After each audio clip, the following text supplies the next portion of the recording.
तो आज का टॉपिक लिखेंगे अनुक्ता और अभिक्रिया, अनुक्ता और अभिक्रिया की कोटि। ये है आपका 18वां नंबर पॉइंट, जिसको इंग्लिश में कहते हैं मॉलिक्यूलरिटी एंड ऑर्डर ऑफ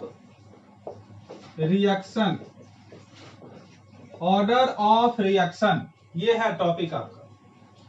क्या है? Molecularity and order of reaction. अब इसमें मॉलिक्यूलरिटी क्या होता है, इसके बारे में हम अभी आपके साथ डिस्कस करने वाले हैं कि मॉलिक्यूलरिटी क्या होता है। तो मॉलिक्यूलरिटी की परिभाषा क्या होती है, इसका उदाहरण क्या होता है, आप कैसे इसको काउंट करेंगे, कैसे समझेंगे कि इसकी मॉलिक्यूलरिटी क्या है, अनुक्ता क्या है। तो इसको पहले लिखेंगे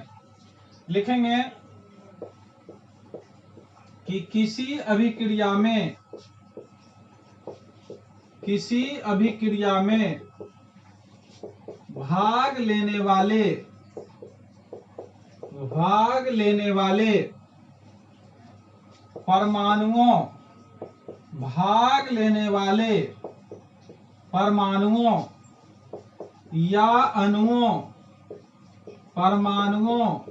या अणुओं की न्यूनतम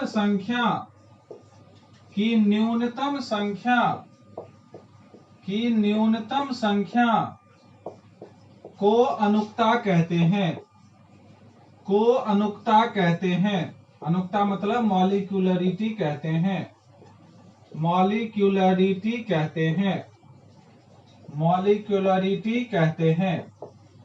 ये आपका डेफिनेशन हो गया। कोई भी अभिक्रिया, अभी उदाहरण में भी हम आपको बताएंगे कि कोई अभिक्रिया होगी और उसमें परमाणु भी भाग ले सकता है और अणु भी भाग ले सकता है। अब इसकी न्यूनतम संख्या को हम लोग मॉलिक्यूलरिटी कहते हैं। क्या होगा, इसके लिए क्या जरूरी है? पहला, तो कोई न कोई उसमें अभिक्रिया होनी चाहिए और भाग लेने वाले में या तो परमाणु होंगे या क्या होंगे, अणु होंगे, और उसकी न्यूनतम संख्या को हम अनुक्ता कहेंगे। तो याद कर लीजिएगा कि कोई न कोई उसमें अभिक्रिया होगा और उसमें भाग लेने वाले या तो परमाणु होंगे या अणु होंगे, और उनकी जो संख्या होगी वही आपका कहलाएगा मॉलिक्यूलरिटी। वही क्या कहलाएगा? मॉलिक्यूलरिटी। चलिए, तो आपको समझ में आ गया कि मॉलिक्यूलरिटी को कैसे समझेंगे। अब आइए उदाहरण के साथ समझते हैं। उदाहरण क्या है? उदाहरण है पहला कि हाइड्रोजन पर ऑक्साइड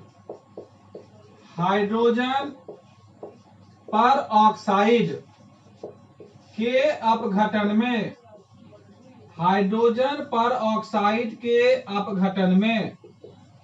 हाइड्रोजन पर ऑक्साइड के अपघटन में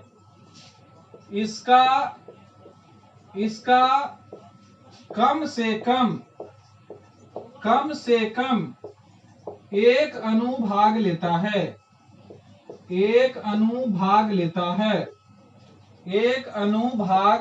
है। रिएक्शन से आप आसानी से समझ जाएंगे कि अगर H2O2 हम यहाँ लिखते हैं और इसको दाएं तरफ में प्रोडक्ट लिखते हैं, उत्पाद लिखते हैं, तो इसको लिखते हैं हम लोग इस प्रकार से, H2O प्लस हाफ O2। इधर H2O हो गया। प्रोडक्ट में पहला उदाहरण आप लिखेंगे H2O प्लस हाफ O2। क्या है? हाइड्रोजन पेरोक्साइड का अपघटन हुआ, ये टूट गया। हाइड्रोजन पेरोक्साइड ये टूट गया और इसका कम से कम एक अणु भाग लेता है, और H2O और हाफ O2 दो भाग में यह टूट गया।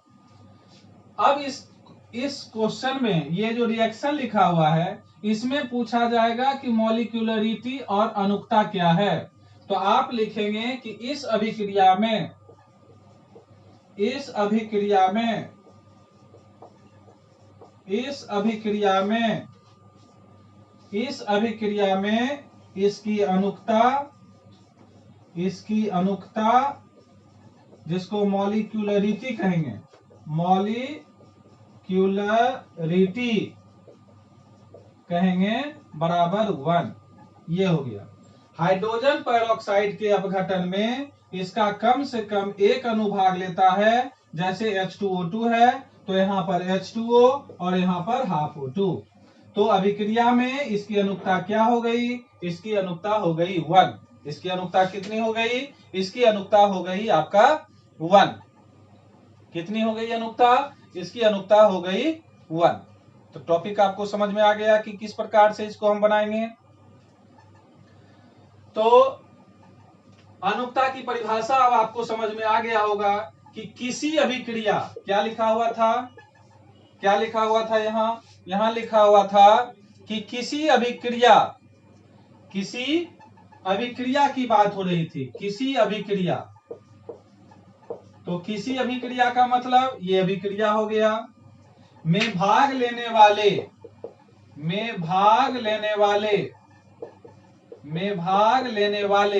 तो ये भाग लेने वाले हैं परमाणुओं या अणुओं की संख्या।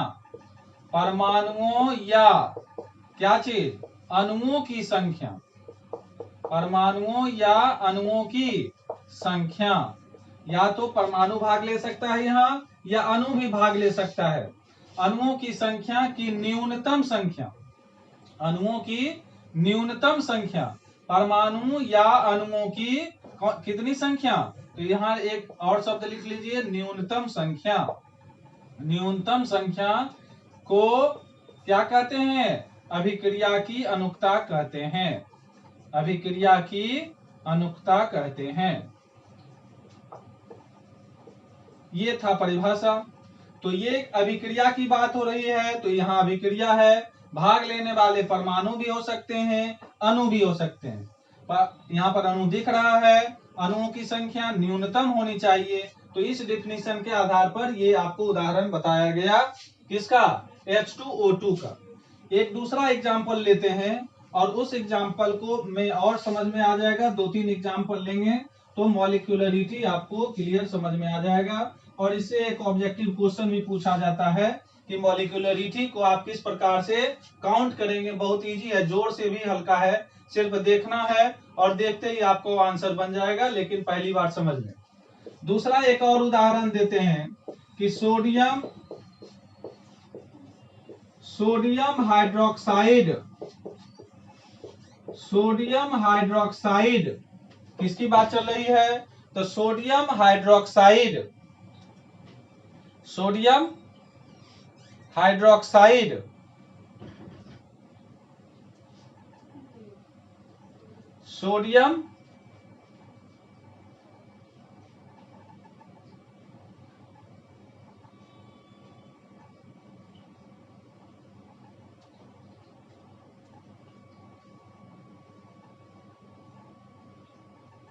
हाइड्रोक्साइड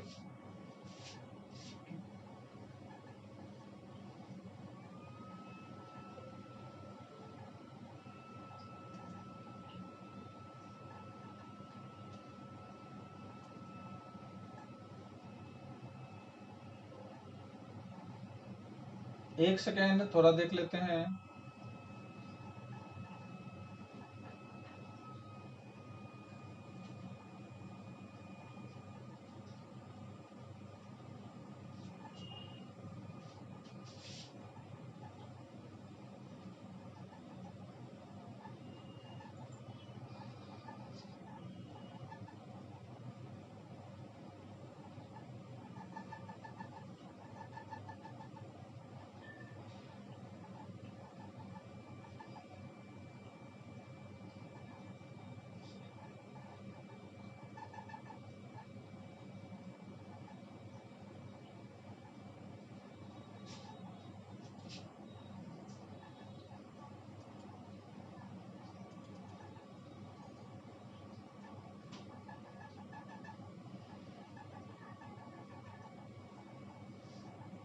चलिए, ठीक आ रहा है वीडियो।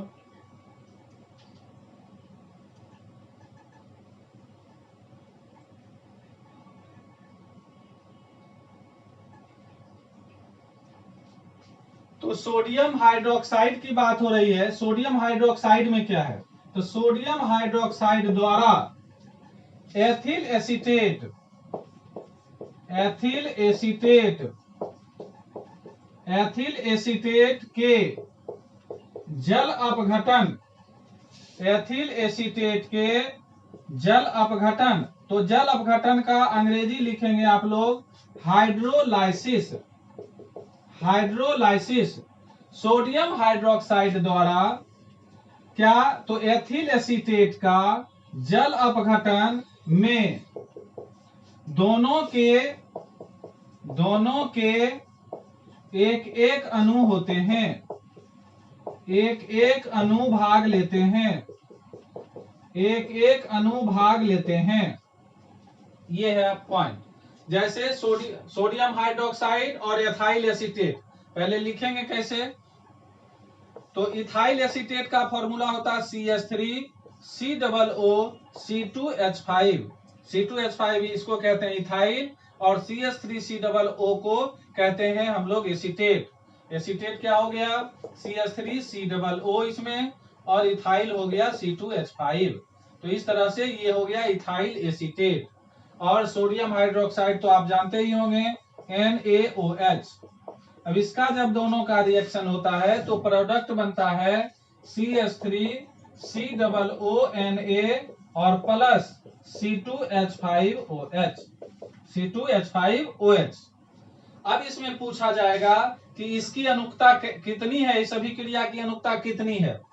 तो एक अनुक्ता इधर, एक अनुक्ता इधर। तो इस अभिक्रिया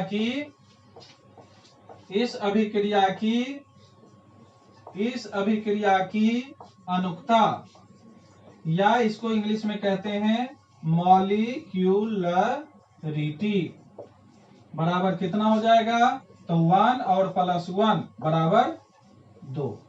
ये हो गया सोडियम हाइड्रोक्साइड और एथाइल एसीटेट वाला। तो सोडियम हाइड्रोक्साइड और इथाइल एसीटेट से संबंधित ये क्वेश्चन था।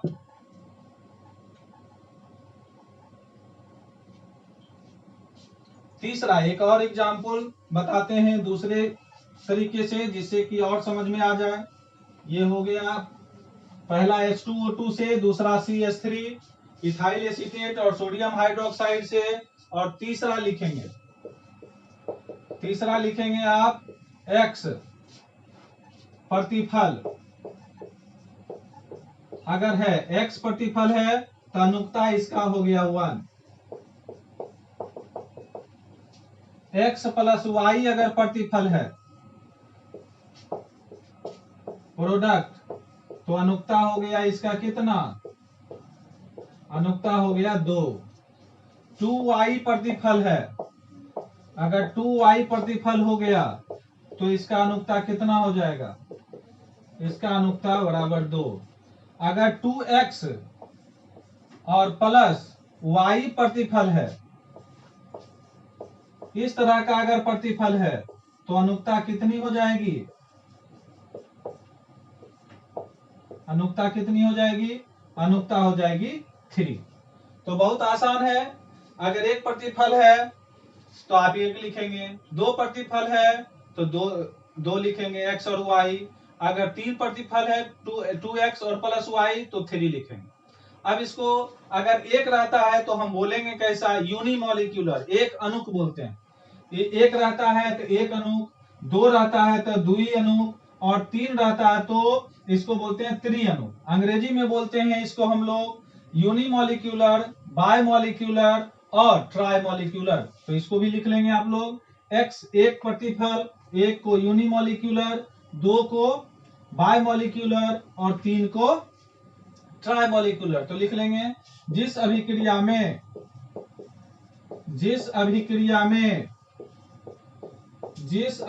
में अनुक्ता एक होती है, उसे एक अणुक अभिक्रिया, जिसको बोलते हैं यूनिमॉलिक्यूलर रिएक्शन कहते हैं। 2 और 3 के लिए इसी प्रकार 2 और 3 अनुक्ता वाली अभिक्रियाएं, अनुक्ता वाली अभिक्रियाएं, अनुक्ता वाली अभिक्रियाएं के लिए क्रमशः द्विअनुक जिसको कहते हैं हम लोग बायमॉलिक्यूलर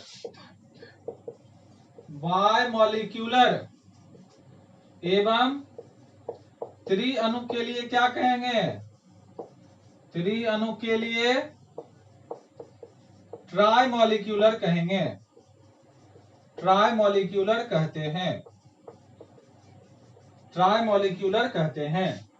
तो ये टॉपिक था आपका अनुक्ता, और इसी में ये मॉलिक्यूलरिटी अब आपको समझ में आ गया होगा कि एक के लिए कहेंगे हम क्या चीज, तो एक के लिए कहेंगे यूनिमॉलिक्यूलर, एक अणुक अभिक्रिया, एक अणुक अभिक्रिया को हम लोग इंग्लिश में कहते हैं यूनिमॉलिक्यूलर। 2 के लिए कहते हैं द्विअणुक जिसको बायमॉलिक्यूलर, और त्रिअणुक के लिए कहते हैं ट्राइमॉलिक्यूलर। तो अंग्रेजी में ही आपको समझने में सुविधा होगा, एक अणुक, द्विअणुक और त्रिअणुक, यूनिमॉलिक्यूलर, बायोमॉलिक्यूलर और ट्राइमॉलिक्यूलर। अब इसी टॉपिक में एक इधर का भाग जो है इसको 19वां पॉइंट में लिख लेंगे, और जिसका नाम हो जाएगा अभिक्रिया की कोटि।